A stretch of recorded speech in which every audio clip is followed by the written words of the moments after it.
Namaskar. Welcome to this discussion on the four states of Prakriti as explained in the Samkhya philosophy. In this video, we will explore the sutra Visheshavisheshalingamatralingani Gunaparvani, breaking down its deep meaning and understanding how creation unfolds according to Samkhya and Yoga philosophy. Let's begin. The sutra we are about to discuss describes the four states of Prakriti. This sutra also explains the Samkhya philosophy, Visheshavisheshalingamatralingani Gunaparvani. 19. What are the four forms? They are Vishesh specific, Avishesh non-specific, Lingamatra marked, and Alinga unmarked. Previously, the three gunas of Prakriti were mentioned, Sattva, Rajas and Tamas. Now, it is stated that these three gunas exist in four states. Vishesh refers to the visible, gross world that we perceive, humans, trees, everything we see. It is called Vishesh because everything is clearly distinguishable. Avishesh refers to the subtle essence behind Vishesh, the Tanmatras that form the gross world. Lingamatra means something exists, but is only perceptible.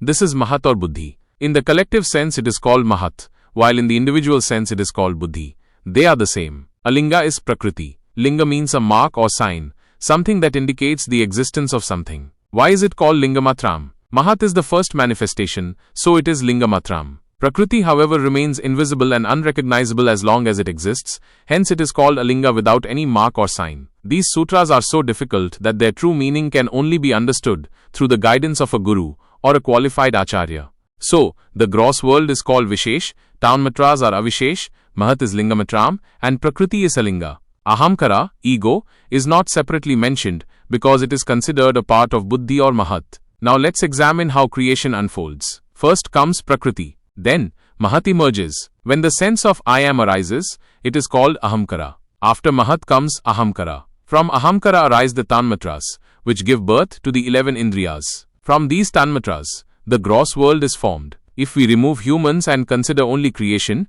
then there remain Tanmatras and the gross world, along with Buddhi and Prakriti. As soon as we, humans, come into existence, Ahamkara and the 11 Indriyas emerge. In this way, the 5 subtle and 5 gross Tanmatras make 10. Adding the 11 Indriyas makes 21, Ahamkara makes 22, Mahat makes 23, and Prakriti makes 24. These 24 are the Chaturvimshati Tattvas. Thus, the philosophy of yoga is expanded and explained. First, it is said that Prakriti exists for bhoga, experience and apvarga liberation. What are the properties of Prakriti? They are Prakasha illumination, Kriya action, and Sthiti stability. In what states do these properties exist? In 4 states, Vishesh, Avishesh, Lingamatram and Alinga. Why is Mahat called Linga and Prakriti called Alinga? Here, the term Linga is used. Linga means sign. It is used as an indicator of something. Christians use Linga to differentiate between male and female, which is completely incorrect. In all our scriptures, Linga is always mentioned as a mark of qualification. What distinguishes Vishnu from Shiva? If asked, the answer would be Linga. Mahat is called Linga because Prakriti cannot be known and its first transformation is Mahat. Behind it lies Alinga. Alinga is the mother of Mahat, but the mother cannot be known or identified. The ultimate source of everything is Prakriti, but it has no form. Common people cannot understand these concepts, so later,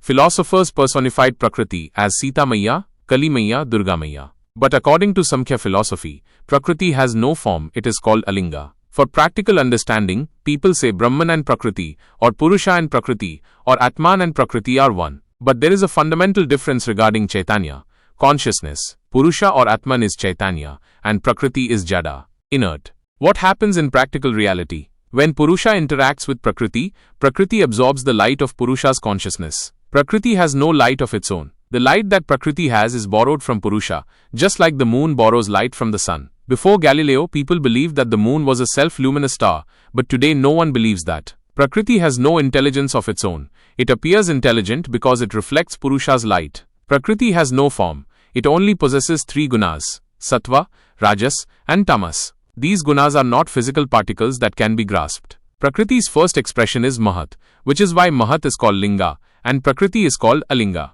Mahat means the collective intelligence spread across the universe. All human intellect combined, including that which is yet to manifest, is Mahat. The gross elements we see are called Vishesh, while the ones we cannot see, the Tanmatras, are called Avishesh. When a yogi meditates deeply, he can truly perceive these Tanmatras separately. However, they cannot be seen with the physical eye. A yogi's perception becomes more refined. This is where Vedanta and Samkhya differ.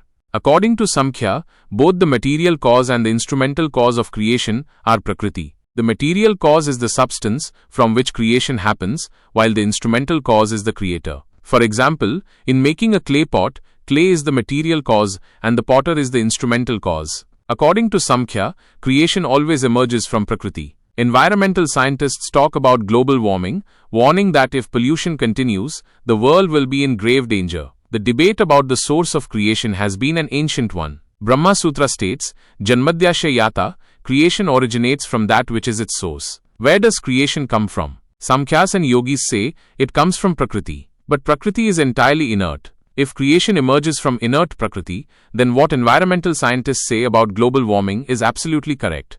Nature cannot sustain itself. However, Vedanta states that creation comes from Bhagavan, God. If Bhagavan is the creator, then he has a plan for creation. Purana also says the same. Creation always originates from Bhagavan. When earth can no longer sustain itself, it takes the form of a cow and appeals to Brahma. Brahma then assures, alright, I will send Bhagavan. What does Bhagavan do? He brings a great flood, wipes out some life forms while preserving others. This is Matsya Avatar. If another problem arises, he initiates a cosmic battle. As problems arise, Bhagavan intervenes in some form to restore balance. This is an ancient theory. If global warming brings a great flood, creation will sink. But creation and destruction are both in Bhagavan's hands, so there is nothing to worry about. The only concern would be if creation belonged to Prakriti. This has been a long-standing debate. Today, science and technology allow environmentalists to make big claims, but Hindus have known for ages that one group of philosophers says creation is from Prakriti, while another says it is from Bhagwan. Acharyas like Shankar and Ramanuja